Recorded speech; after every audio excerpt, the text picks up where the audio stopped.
দেশজুড়ে বইছে ঈদ আনন্দ। জাতীয় ঈদগাহে একসঙ্গে ঈদের নামাজ আদায় করলেন রাষ্ট্রপতি, প্রধানমন্ত্রী। দেশ জাতির কল্যাণে দোয়া। প্রধানমন্ত্রীর সঙ্গে ঈদ শুভেচ্ছা বিনিময় করতে যমুনায় জনস্রোত। হিংসা বিদ্বেষ ভুলে দেশ গঠনে ঐক্যবদ্ধ হয়ে কাজ করার আহ্বান জামায়াত আমিরের। ঈদের দিনও কালবৈশাখী ঝড়ের আশঙ্কা। 15 অঞ্চলে বয়ে যেতে পারে ঝড়। নদী বন্দরে 1 নম্বর সতর্ক সংকেত। ঈদের দিনেও ইরানে হামলা। সামরিক লক্ষ্য পূরণের কাছাকাছি যুক্তরাষ্ট্র। যুদ্ধ শেষ করে আনার কথা বিবেচনা করছেন ট্রাম্প। এবং শিকড়ের টানে বগুড়ায় মুশফিক। রিকশায় চড়ে ছেলে ও বাবার সঙ্গে ঈদগাহে। মুসল্লিদের সঙ্গে ঈদের শুভেচ্ছা বিনিময়।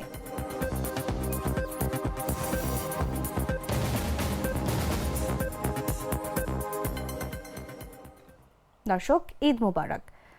দুপুর 1টা নিউজে সবাইকে আমন্ত্রণ জানাচ্ছি। সাথে আছি আমি তাসলিমা তিথি। লিটারের টুইন লেমন ও অ্যান্টিব্যাকটেরিয়াল ফর্মুলা বাসনকে চকচকে জীবাণুমুক্ত করে আমাদের দেয় গ্লিটার গ্যারান্টি। চলে যাচ্ছি পুরো খবরে। পবিত্র রমজান মাসে 1 মাসের সিয়াম সাধনা ও ইবাদত বন্দেগীর পর আজ দেশ জুড়ে উদযাপিত হচ্ছে মুসলিম সম্প্রদায়ের অন্যতম বড় ধর্মীয় উৎসব পবিত্র ঈদ উল ফিতর। এই উৎসব ঘিরে শহর ও গ্রামে উৎসবের আমেজ বিরাজ করছে। নতুন পোশাক পরে সবাই আজ আনন্দে মেতে উঠবে। পরিবার পরিজনদের সঙ্গে চলবে ঈদের আনন্দ ভাগাভাগি। পাশাপাশি যথাযথ ধর্মীয় ভাব গাম্ভীর্য, আনন্দ ও উদ্দীপনার মধ্য দিয়ে ঈদের নামাজ আদায় করবেন দেশের লাখ লাখ মুসল্লি।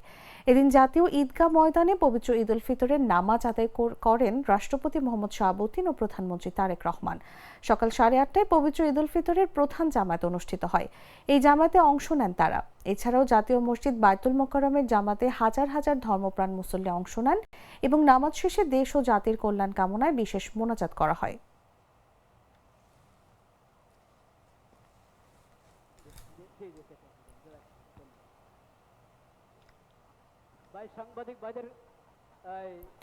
প্রধানমন্ত্রী তারেক রহমান আজ ঈদের দিন কূটনীতিক ও শিক্ষাবিদ সহ দেশের সর্বস্তরের মানুষের সঙ্গে ঈদ শুভেচ্ছা বিনিময় করেন।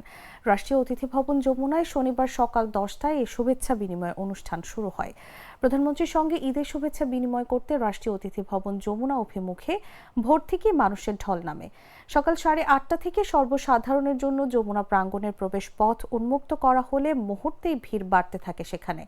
সাধারণ মানুষ, দলীয় নেতাকর্মী ও বিভিন্ন শ্রেণী পেশার মানুষ সেখানে জড়ো হন।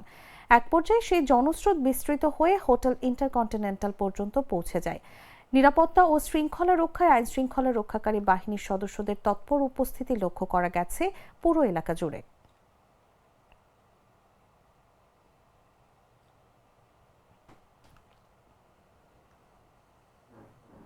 নিজ নির্বাচনী আসন ঢাকা 15-এ ঈদ উল ফিতরের নামাজ আদায় করেছেন জাতীয় সংসদের বিরোধী দলীয় নেতা ও জামায়াতের আমির ডাক্তার শফিকুর রহমান। শনিবার সকাল 8টায় মিরপুর 7 ফিট সংলগ্ন মণিপুর স্কুল অ্যান্ড কলেজ মাঠের ঈদ জামায়াতে অংশ নেন তিনি। হিংসা বিদ্বেষ ভুলে নতুন বাংলাদেশ গড়তে সকলকে ঐক্যবদ্ধ হয়ে কাজ করতে এ সময় আহ্বান জানান ডাক্তার শফিকুর রহমান। দেশ গঠনে যার যার অবস্থান থেকে কাজ করার আহ্বানও জানালেন তিনি। জামায়াত আমির আরও বলেন, দুনিয়া ও আখিরাতের জন্য জীবন গঠন করতে হবে, তবেই আল্লাহর সন্তুষ্টি অর্জন সম্ভব। দ্বিতীয় ঈদ উল ফিতর, এর আগে গত বছর আমরা একটা ঈদ উল ফিতর উদযাপন করেছি। আমরা যাদের রক্তের উপর দাঁড়িয়ে এই বাংলাদেশ পেয়েছি তাদের কাছে আমাদের একটা দায়বদ্ধতা আছে। শহীদদের কাছে, আহতদের কাছে, পঙ্গুদের কাছে, জুলাই যোদ্ধাদের কাছে, নির্বিশেষে বাংলাদেশের মুক্তিকামী সমস্ত মানুষের কাছে। আমরা যে সময় শান্তিতে এখানে ঈদের নামাজটা আদায় করলাম, আজকে গাজা, ফিলিস্তিন, ইরাক, মধ্যপ্রাচ্যের বিভিন্ন দেশ, আমাদের পার্শ্ববর্তী কাশ্মীর, তারপরে মিন্দানাও, জুলু, ইরিত্রিয়া, সোমালিয়া, এগুলার দিকে যদি তাকান তাহলে দেখবেন যে আসলে তাদের সেই ঈদের আনন্দ নেই। আল্লাহ তাআলা তাদেরকে যেন মানবতাবোধ দান করে, মানুষ যেন শান্তি পায়। মহান আল্লাহর দরবারে দোয়া করি, আল্লাহ যেন মজলুমের সহায় হন, জালিমের বিরুদ্ধে আল্লাহ যেন মজলুমকে সাহায্য করেন। এবং উত্তর সিটি কর্পোরেশনকে সুন্দর, পরিষ্কার এবং বাসযোগ্য একটি নগর বাস্তবায়ন করতে সকলের সহযোগিতা চেয়েছেন ঢাকা উত্তর সিটি কর্পোরেশনের প্রশাসক শফিকুল ইসলাম মিল্টন। শনিবার সকালে আগারগাঁওয়ে উত্তর সিটি কর্পোরেশন আয়োজিত ঈদের জামায়াতে অংশ নিয়ে তিনি প্রত্যাশা ব্যক্ত করেন। এ সময় ঈদের জামায়াতে অংশগ্রহণ করে বাংলাদেশ জামায়াতের ইসলামী স্থায়ী কমিটির সদস্য আলহাজ মোবারক হোসেন সহ বিভিন্ন রাজনৈতিক দলের নেতৃবৃন্দ। গতকাল বৃষ্টির মধ্যেও ঈদগাহ ময়দানে সফলভাবে প্রস্তুত করার জন্য সংশ্লিষ্ট কর্মকর্তাদের ধন্যবাদ জানান তিনি।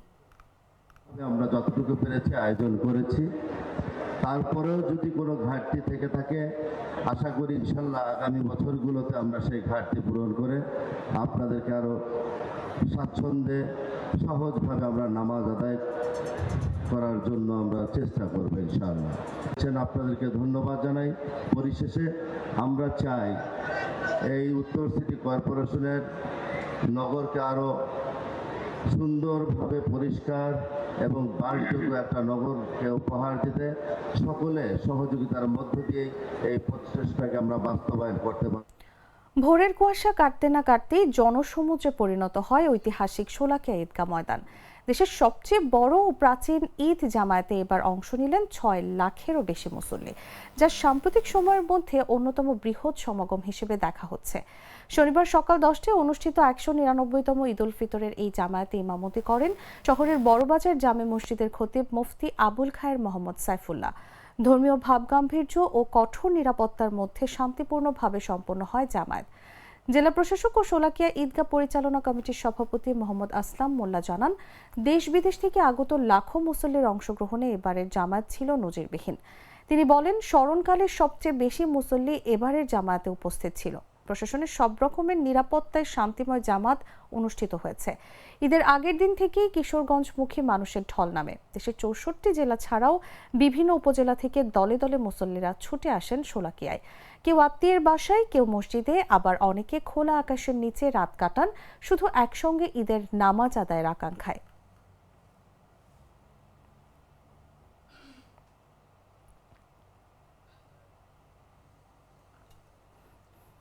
নাটা জেলি আর পানীয়র এক অসম কম্বিনেশন, ড্রিঙ্কো চাবান পানীয়।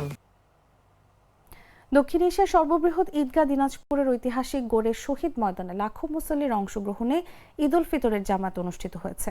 শনিবার দক্ষিণ এশিয়ার সবচেয়ে বড় ঈদগাহ মিনার ময়দান হিসেবে পরিচিত গোরের শহীদ ময়দানে এবার ঈদের নামাজ আদায় করেছেন কিশোরগঞ্জ, বাগেরহাট, নীলফামারী, পঞ্চগড়, ঠাকুরগাঁও, ঢাকা ও গাজীপুর থেকে আসা বেশ কয়েকজন মুসল্লি।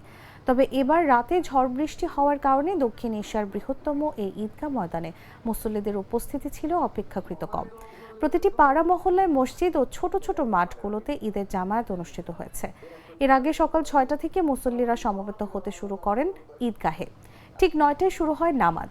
এখানে ইমামতি করেন জাতীয় ইমাম সমিতি দিনাজপুরের সভাপতি মাওলানা মতিউর রহমান কাশেমি।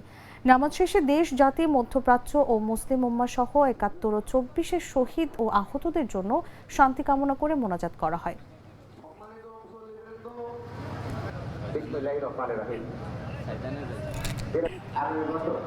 আপনাদের জন্য এখানে উপযুক্ত পরিবেশ তৈরি করার জন্য জেলা প্রশাসন, পৌরসভা এবং জেলা পরিষদ কাজ করবে।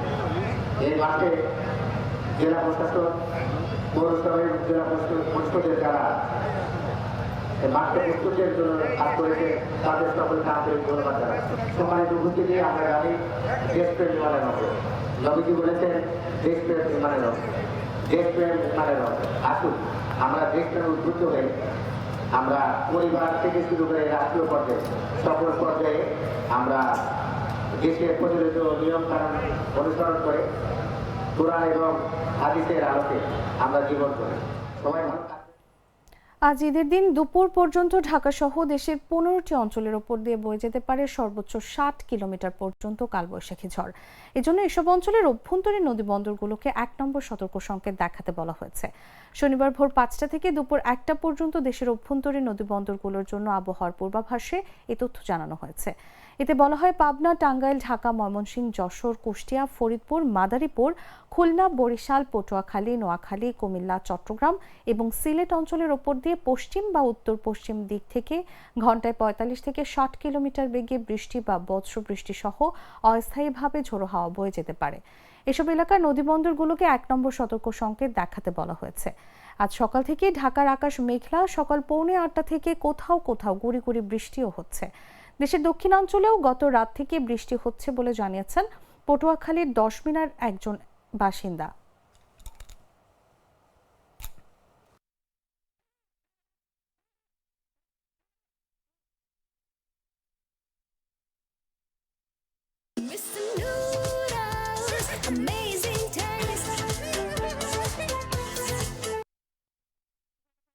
সংবাদ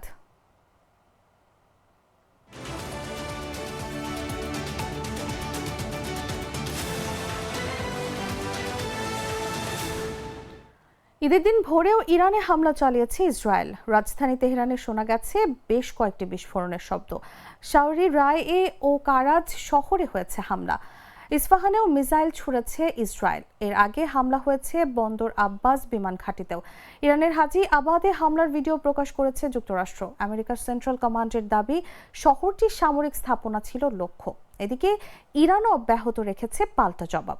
ইসরায়েলের তেল আবিব দখলকৃত পশ্চিম তীর ও জেরুজালেমে দূরপাল্লার মিসাইল দিয়ে হামলা চালিয়েছে দেশটি। পাওয়া গেছে ক্ষয়ক্ষতির খবর। উপসাগরীয় দেশগুলোতেও হামলার খবর পাওয়া গেছে।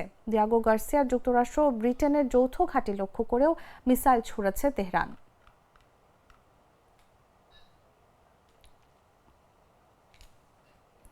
মার্কিন প্রেসিডেন্ট ডোনাল্ড ট্রাম্প জানিয়েছেন তিনি ইরান যুদ্ধ শেষ করার বিষয়টি বিবেচনা করছেন। আর এর কারণ হিসেবে তিনি বলেছেন যুক্তরাষ্ট্র তার সামরিক লক্ষ্য পূরণের খুব কাছাকাছি পৌঁছে গেছে।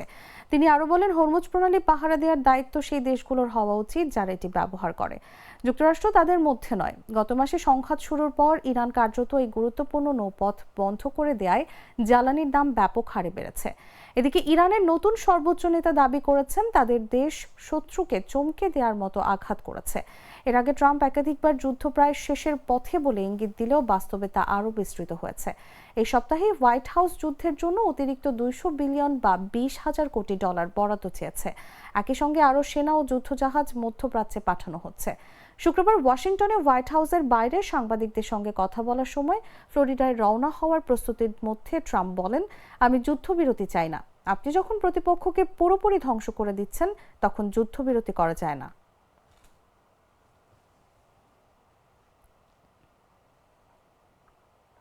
মধ্যপ্রাচ্যের সংঘাত ছাপিয়ে এবার ভারত মহাসাগরে অবস্থিত কৌশলগতভাবে অত্যন্ত গুরুত্বপূর্ণ ব্রিটিশ মার্কিন যৌথ সামরিক ঘাঁটি দিয়েগো গার্সিয়ার দিকে 2টি মধ্যম পাল্লার ব্যালিস্টিক ক্ষেপণাস্ত্র নিক্ষেপ করেছে ইরান। শুক্রবার এমন তথ্য জানায় মার্কিন সংবাদ মাধ্যম ওয়াল স্ট্রিট জার্নাল। সংবাদ মাধ্যমটির প্রতিবেদনে বলা হয়েছে নিক্ষিপ্ত ক্ষেপণাস্ত্র দুটির কোনোটি ঘাঁটিতে আঘাত হানতে পারেনি। এর মধ্যে একটি মাঝপথেই বিকল হয়ে পড়ে, আর অন্যটি প্রতিহত করতে একটি মার্কিন যুদ্ধজাহাজ থেকে SM-3 ক্ষেপণাস্ত্র ছোড়া হয়। তবে সেটি সফলভাবে প্রতিহত করা গেছে কিনা তা এখনো স্পষ্ট নয় বলে জানিয়েছে পত্রিকাটি। যুক্তরাষ্ট্রের কর্মকর্তাদের বরাত দিয়ে এই হামলার বিষয়ে ইরান বা যুক্তরাষ্ট্র কোনো পক্ষই আনুষ্ঠানিকভাবে কোনো বক্তব্য দেয়নি। তবে এই হামলার চেষ্টা ইরানের সামরিক সক্ষমতা সম্পর্কে গুরুত্বপূর্ণ ইঙ্গিত দেয়। দিয়েগো গার্সিয়া ইরান থেকে প্রায় 4000 কিলোমিটার দূরে অবস্থিত, যা গত মাসে ইরানের পররাষ্ট্রমন্ত্রী আব্বাস আরাগচি ঘোষিত 2000 কিলোমিটার পাল্লার সীমার দ্বিগুণ।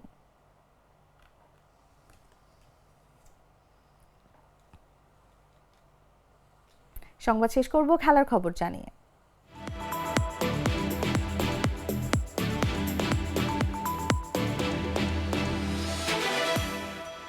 জাতীয় দলের তারকা ক্রিকেটার মুশফিকুর রহিম বরাবরই শিকড় সন্ধানী। এবারের ঈদ উল ফিতরও তিনি পালন করছেন নিজের জন্মস্থান বগুড়ায়।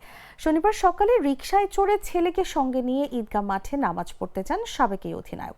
বগুড়ার ধরমপুর মাটিডালি নাজিমউদ্দিন জিলাদার ঈদগাহ ময়দানে ঈদের নামাজ আদায় শেষে উপস্থিত মুসল্লিদের সঙ্গে ঈদের শুভেচ্ছা বিনিময় করেন এবং অসহায় মানুষের মাঝে দান করেন মুশফিক। এর আগে সকালে পরিবারের সদস্যদের নিয়ে পারিবারিক কবরস্থান জিয়ারত করেন তিনি।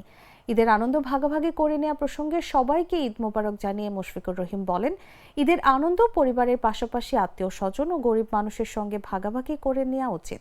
আল্লাহ সবার রমজানের ইবাদত কবুল করবেন বলেও আশা ব্যক্ত করেন তিনি।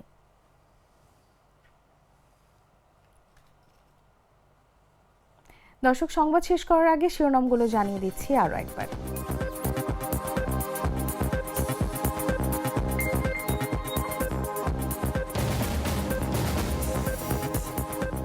দেশজুড়ে বইছে ঈদ আনন্দ। জাতীয় ঈদগাহে একসঙ্গে ঈদের নামাজ আদায় করলেন রাষ্ট্রপতি, প্রধানমন্ত্রী। দেশ জাতির কল্যাণে দোয়া। প্রধানমন্ত্রীর সঙ্গে ঈদ শুভেচ্ছা বিনিময় করতে যমুনায় জনস্রোত। হিংসা বিদ্বেষ ভুলে দেশ গঠনে ঐক্যবদ্ধ হয়ে কাজ করার আহ্বান জামায়াত আমিরের। ঈদের দিনও কালবৈশাখী ঝড়ের আশঙ্কা। 15 অঞ্চলে বয়ে যেতে পারে ঝড়। নদীবন্দরে 1 নম্বর সংকেত। ঈদের দিনেও ইরানে হামলা। সামরিক লক্ষ্য পূরণের কাছাকাছি যুক্তরাষ্ট্র। যুদ্ধ শেষ করে আনার কথা বিবেচনা করছেন ট্রাম্প। এবং শিকড়ের টানে বগুড়ায় মুশফিক। রিকশায় চড়ে ছেলে ও বাবার সঙ্গে ঈদগাহে মুসল্লিদের সঙ্গে ঈদের শুভেচ্ছা বিনিময়।